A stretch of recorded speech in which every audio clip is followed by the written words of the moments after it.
Hello there, greetings and good evening, everybody. Welcome here to the Prog Monster. My name is Murph. I am the host of this show, a show dedicated to progressive rock and other forms of rock music.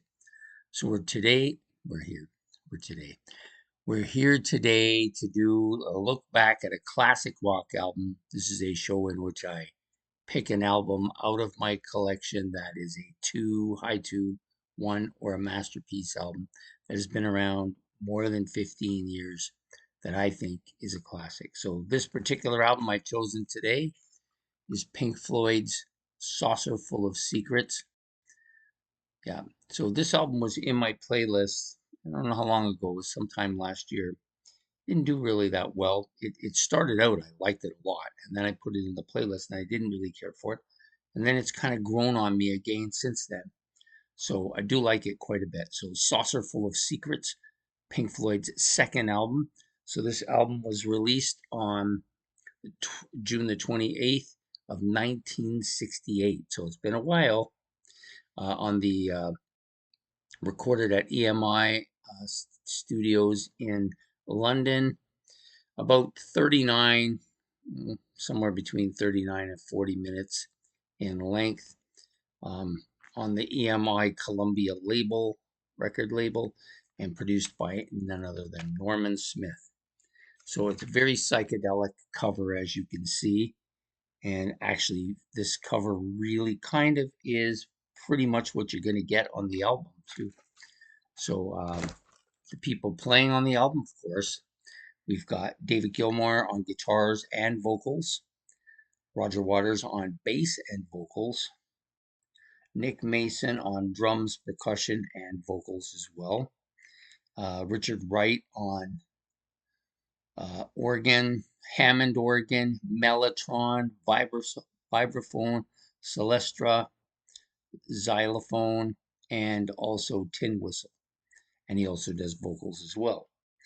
Sid Barrett is also on this album, limitedly, but on here anyways, doing vocals, slide guitar, acoustic guitar, and electric guitar. So a pretty strong album. There are some additional personnel. Norman Smith doing some drums and backing vocals and some voice on this album as well.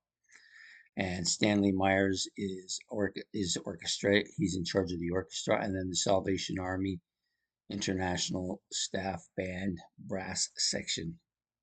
So a pretty interesting sounding album. So I'm gonna put my glasses on for the rest of this.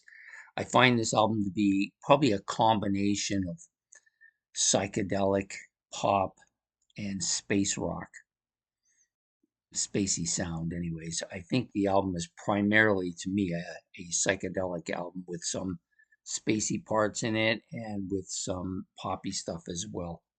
Sorry. Just going to clean up my glasses a bit. Kind of fogged up here.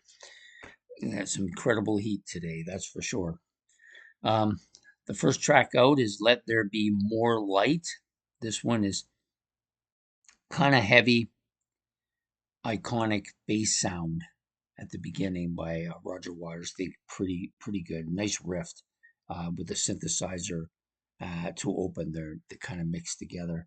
You got a drum beat that uh, kind of takes over a little bit more forward than the other two instruments. You get this like psychedelic space part throughout most of the song. Vocals are done by Gilmour uh, and are very distorted. You know, they got a kind of spacey feel to them. It's a pretty heavy track. This was one of my favorite tracks on the album as well. Next track up, Remembering a Day. This is um, Richard Wright, I believe, doing the vocals here. Um, kind of a bit of a piano and bass opening here. The song gets much heavier as it goes along. Richard Wright, of course, I said on the vocals. There's a pretty heavy drum beat, but the song again very psychedelic. Some quirky noises and some heavy beats throughout this track. So another track. These are probably the first two tracks are my two favorite. Next up is Set the Controls for the Heart of the Sun. This is a well-known Pink Floyd track that they do. Kind of a mellow bass drum keyboard opening. It slowly builds up throughout the song, some whispery type voices here, which I believe they say are done. Can't remember who they. I said I didn't write it down.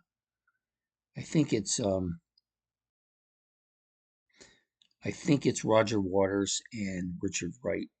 I could be wrong. Could be Gilmore in there too. But it's just most actually I think it's Gilmore and Waters. I remember now. So they're just doing a kind of a it's like a voice sound, but it's not really they're not really saying anything. So kind of an interesting sound altogether. Um, it's a song I like this song, but it's not one of my favorites. Next up, Corporal Clegg. Um, Heavy guitar riff, some heavy psychedelic track. It's a pretty heavy psychedelic track overall, really. Harmony vocal parts by um, all of them, pretty much. I think. I think Waters doesn't do any. I think Mason does the backing vocals here. There's a noise machine. It's almost like a bassoon type noise sound. I think that's what it is. It's kind of quirky. It's a quirky song. So quirky sound. Yep. Next up is A Saucerful of Secrets, the title track. This one is an instrumental. There are noises and vocal parts here, but they're just noises. And this is Gilmore and Waters. So I think the previous track was more was Wright, Mason, and Gilmore.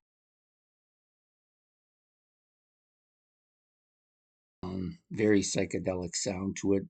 Heavy drum part that joins in about pretty much halfway through the song, and then it switches to this kind of church organ, and it kind of joins about halfway through the song, so it becomes more of the dominant instrument for the rest of the song.